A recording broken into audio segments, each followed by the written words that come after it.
Hey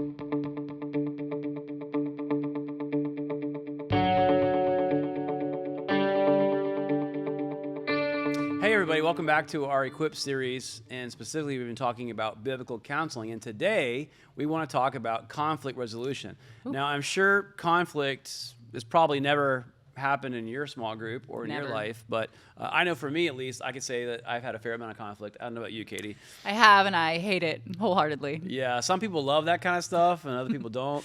I can't say that I enjoy it. No. That pit in your stomach that you get the worst. when someone says, we need to talk. Oh, no. Oh, I hate run. that. And the worst thing is when they say that and say, but I don't have time right now, I'll talk to you Oh, tomorrow. then you have to wait in suspense. Yeah, it's the worst. It's the worst. Terrible. Well, here's the funny thing. So we want to share a few sort of practicals about conflict resolution that I think are very helpful. The first one is the simple idea that conflict actually provides an opportunity for growth, right? I know we all hate it. Well, many of us hate it anyways, maybe not everybody. We don't like conflict, but actually it's an opportunity. I love the Chinese character for crisis. I'm not Chinese, definitely not proficient in the Chinese language. It's okay. So I'm sharing this as what I'm told, is that the character for crisis is actually the combination of danger plus opportunity. And I love that idea, and that really describes conflict, right? There's danger, there's relational danger in conflict, but there's also great opportunity. And so it's the collision of those two things that we experience in conflict. But knowing that, if we could think about conflict as opportunity for growth, it changes the way we view conflict. Yeah, no, I love that. Thank you for sharing that tidbit of history. But no one, or very few people, enjoy conflict. And I think over the years, I've just realized how inevitable it is. Going to be honest and vulnerable with you all. I used to just avoid conflict at all costs, even when it was just so apparently terrible and it needed to be addressed. I'd get out of there. But over the years, I have realized that is terrible, and it just doesn't bring true peace.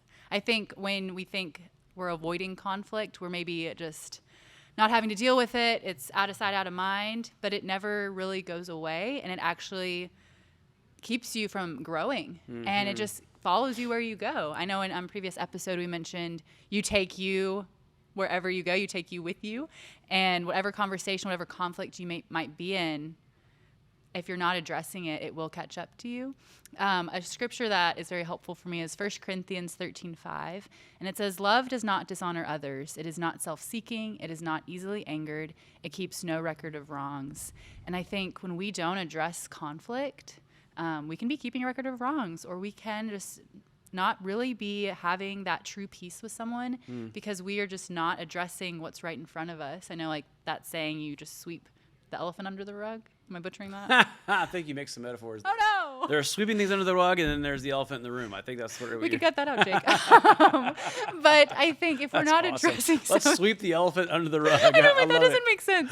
Oh, man. Well, I'm being vulnerable with you all. But when we are not addressing conflict, it just doesn't go away. And I think, please learn that quicker than I did. But just, we all want to be like Jesus at the end of the day, and Jesus would not avoid conflict at all costs. He would meet people where they are, and he would address whatever situations at hand. So I think just keeping 1 Corinthians 13:5 in mind really helps me know that, like, love endures hard things, and love shows up. Love doesn't get out of there. So that's a great point. That's a great point.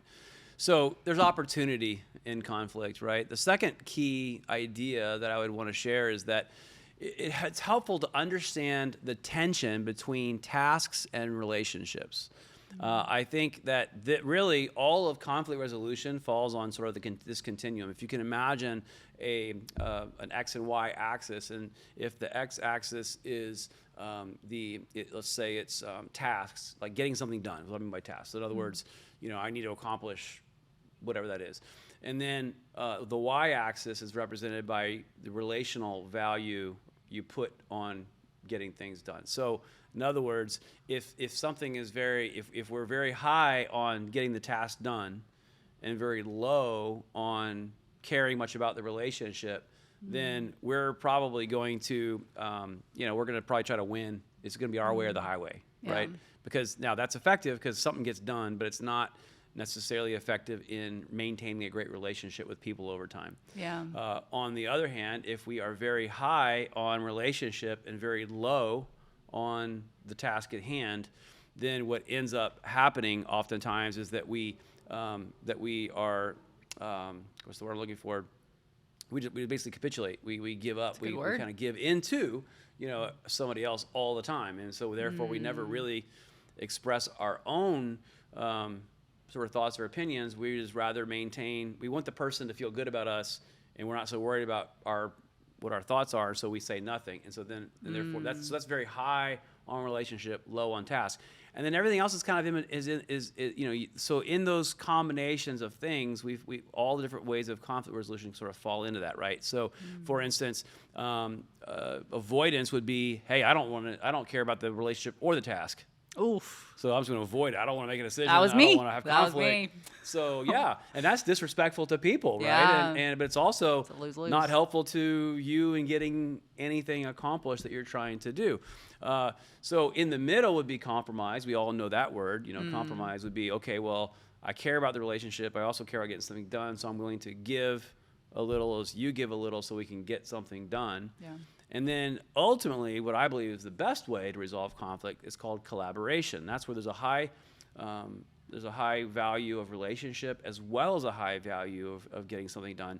But that's not always very expedient. So sometimes the sacrifice that we make to collaborate is expedience. Like, I think about my own life, I could easily get things done in the church if I just decided to do it myself and get it done. But if I want to take the time to bring everyone along with me, it's a lot more work to collaborate. Yeah. And maybe we get to the same place that I think we should have been, and I could have decided without everybody's collaboration, but it's a different feel when I do it myself and when we talk about it together, as an example, right? Yeah. But conflict resolution is the same way. So you have there's this spectrum of ways in which we can deal with conflict. Yeah. No, I love that it's kind of a balance, which just that visual of the graph you gave. Like, you can sometimes go too far on one side of just being so task focused that you forget about the people behind the task. But in the other situation or scenario, you're focused so much on people that you're not really getting anything done. So I love that it should be a balance or collaboration of, I care about people, I also want to be productive and get things done. Let's have both of those ideas and thoughts in mind when resolving conflict. Yes. And I find it helpful just to kind of, I say that to really in more a way of just to help us have it in mind. I think for me, it helps to have that in mind when I'm trying to resolve a conflict. Like, what's happening here? What's pushing me? Am I listening? This goes back to the last episode. Am I listening well? Am I understanding? Am I asking curious questions? At the same time, I have to have enough initiative of my own, assertiveness, to say I also want to see something through. I want to see us get through this, and so therefore, task, if you will, is still very high. And so when we can hold task and relationships both in equal, on equal footings, then I think we can get somewhere. Yeah. In conflict resolution. So that's kind of the second principle. The third key is, and this one I think has probably helped me more than any other principle that I've learned in conflict resolution, and that is exploring interests and not positions. Now, what do I mean by that? In every argument, there's a position. If you and I are arguing about whether we should eat Torchy's or Rudy's for lunch. Torchy's. Yeah, I wouldn't disagree with that. But for argument's sake, let's go Rudy. I'm going Rudy's, okay? And your position is that Torchy's is we're going to Torchy's, Torchy's, and my position is no, we need barbecue. Ugh. Because we need a nap after lunch. Because that's what's going to happen if I eat barbecue. But and so we both, the position is what we think should happen or what we want. The interest is that, well, really, we're both hungry. Very. And so if we can stop arguing about which is better, Torchy's or Rudy's, and we can establish that really the truth is we're both really hungry, we can more likely find a solution. Because there might be a solution there that, well, the truth is I can get filled up at Torchy's pretty well, just as at Rudy's, and vice versa. Or even throw out a compromise. Or a compromise. Pine House Pizza. Let's just get some pizza. Exactly. Because really, at the end of the day, what's the interest? We're hungry. And so this idea of interests versus positions, I think, is incredibly important, because most arguments, if we all think about all the conflicts that we have, most conflicts are focused on our interests, or I should say, our positions, but not necessarily our interests. Yeah. And so if we can go below the surface, think of it kind of like below the iceberg, let's get below the iceberg, let's not deal with the little thing up here that's making us mad. Let's go below and find out what's really driving us. Then we can be more successful, I think, in resolving conflicts. Yeah, and I know sometimes in conflict we forget that we're talking with people. I feel like we can just get so heated or so invested or passionate maybe about something, like still talking about the Torchies example. If I just love Torchies, and maybe I even have like an emotional connection to Torchies of like, man, like I go there with my family all the time, and like it's just gotten me through some hard times. I know this is a pretty far example. The queso actually has gotten me through some hard times. But it's like there's often emotional ties to conflict, kind of like the iceberg you were mentioning. Like there's so much we don't see with people. So I think we need to keep that in mind in conflict. Of there's maybe even things I don't know of why this person is so intensely set on Rudy's. Right. But I need to have grace and of like, okay, like I do really want Torchies and maybe I have some good reasons, but let's listen to you and like see what you're talking about as well. Yeah, yeah. And I understand, like, our example of restaurants is really quite superficial. We've taken it pretty far. Quite superficial at some level. And usually the conflicts we deal with are much deeper than that. Much deeper. But the principle definitely applies. Yeah. It's positions and interests. And really our goal in conflict resolution needs to be exploring interest. If you get fixated on the positions, you won't get anywhere. That's just that's true in the textbook, and it's true in experience. Yeah. So how do we do that? How do we explore interests in conflict? Well, it goes back to what we talked about last time: asking good questions, right? Curious questions, but really trying to get to what if the question in your mind should always be, what's the real interest here? Yeah. I've seen this oftentimes, and usually especially when there's a reaction or the emotion attached to a particular conflict is higher than really the conflict represents. Yeah. When someone's crying because they didn't get to go to Torchies, okay, there's a deeper issue right here, right? There's something else. What's the root of it? What's the root, right? And so what, you want to find what's the interest driving this conflict. And so to get there, you have to ask good questions. Now, why is not a good question? No. So why are you feeling this way? That's a terrible question. There's so much presumption in that question. Like, what's wrong with you? Why are you such a mess? I mean, that's a terrible question to ask. It's better to say, help me understand why you feel so strongly about going to Torchies, or whatever the case is, right? A much better question. Asking why is rarely a good idea. Yeah, and I think just taking yourself out of it for a second. I know it's really easy to just get so invested in conflict, especially if you're in it. And I think just taking a step back of, man, like I want to put myself in their shoes. There is often stuff we don't know going on with people. And I think just it's so important that, like we were saying, to address the root. And that takes time. Maybe you're asking wonderful questions, but the person isn't ready to talk about it. I think have respect for people don't have to share everything. And maybe people don't even know. So I think going in, just praying a lot about the conflict, the power of prayer is so important. And I feel like sometimes we can negate that. But with conflict, definitely important to pray, but also know that everyone handles conflict differently and processes it differently. So I can't be mad at Dave if we are in conflict about something else. No examples. We're in conflict about something. Right. And let's say I am ready to address this. Dave, I want this resolved. I want peace. And Dave is like, I'm still processing. I don't really think I even know the root of this. Please give me time. And I think that is so important, to give people time. Even if they don't specifically ask for time, I think even just picking up on, they don't really seem very open or willing to talk about it. Maybe I need to just pray about it more and tell them I'm here for you. And I do want to resolve this. I do want peace.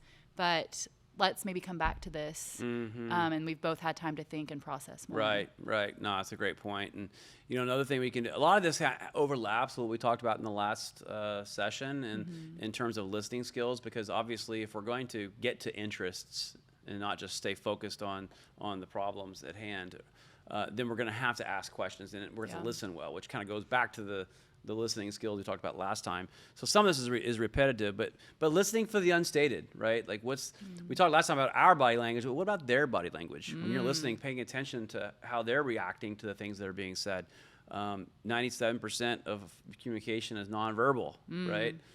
Says a lot about text messaging, but that's a conversation for another day. But but listening for what's not being said, paying attention to body language, restating your understanding, as we talked about last time. Hey, here's what I heard you saying. What I hear you saying is this, and again, this helps get down to the bottom of interest. And then just brainstorming possible solutions together, right? So how can we resolve this issue? Let's think. So once you get to an interest, then you can begin to brainstorm together.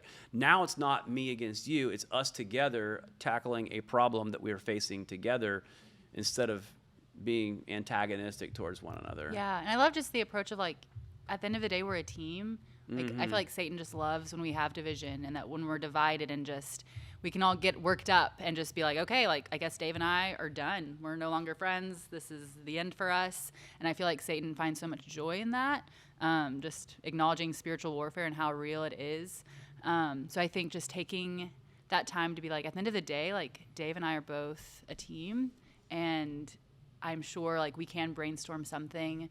Maybe we'll agree to disagree. Maybe the resolution will look differently, but there can be true peace if we are both committed to seeing that through. Yeah, so I think this whole idea of finding the interest is incredibly important. I think you said you had a example, right, from your foster care time? I do. Thank you for remembering. Yeah.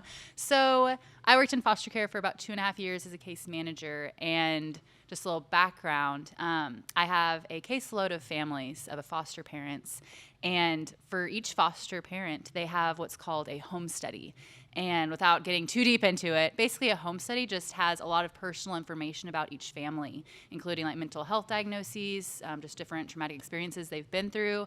There's just a lot of information in those home studies for each of the foster families. And it was so helpful for me to read those and then just work with the foster parents. Because if I'm talking with a foster mom who has a lot of anxiety and is just very worked up about something that I might view as a small issue, it helps me have grace of like, and like I should have grace anyway, but it helps me have grace of like, she has anxiety, like diagnosed anxiety, and like that just helps me understand like, okay, like maybe I can approach this a little differently for her anxiety, or someone else is just very depressed and something, or they're not very motivated to do something. I think that also just helps me know like, okay, like mental health is such a big factor of what we're experiencing, what we're going through, and it helps just shed a light into what people are experiencing. I think for us as disciples, when we are trying to help people, we don't have home studies for everyone. We don't have all this information. But I think when we're in conflict, just having that heart of curiosity of like, okay, let me ask more questions and not just pry to get all your information out, but maybe there's more to it that I am just unaware of,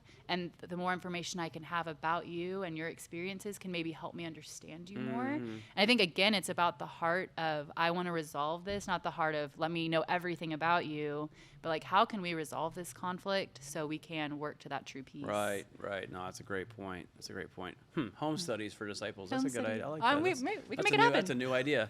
Okay, let me close out with just a few things here, some good communication things about conflict, and we'll wrap this up. We'll kind of rapid fire style here. Rapid fire, let's do it. Rapid fire. One, always state clearly that conflict is healthy and useful. In other words, let's make sure in our conflicts with each other, especially, that we're reminding one another that, hey, this is okay. This is normal. It's good. It's healthy. There's conflict in every relationship, and it does produce growth as long as we allow it to, and as long as we're not shut down by it. And so it's good. Conflict is a good thing. It's not a bad thing. Secondly, resolutions for the sake of agreement are often worse than agreements worked out over time. So don't just mail it in. Don't just, okay, fine, and not work it through. Now, it may not go your way entirely, but if we've worked it through together, then it's a win for everybody. Everybody wins when we resolve in a healthy way. This one's important. Okay, one issue at a time. This is important when we're in conflict. It's important when we're sort of negotiating or helping two people in conflict. just tackle one thing at a time. You can't go back and fix all the ills of the world in one conversation. And when you try to pull in different situations, different examples, multiple offenses, it's very difficult to resolve. And I think even going back to that verse I shared at the beginning, 1 Corinthians 13:5, love keeps no record of wrongs. And that is just not very loving to have a whole list of things. But we do it a lot. We do. Because we typically pull from past hurts to affirm the current hurts. And so it's like, okay, well, yeah, I'm upset with you because of this, and this is the same thing happened last year, the year before, and 2 years ago, and we kind of come up with it. We're building our case. Yeah. We're really great lawyers, a lot of us, when it comes to conflicts.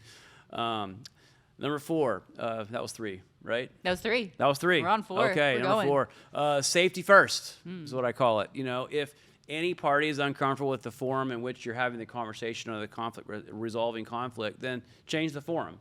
In other words, find the setting is going to be helpful to both parties.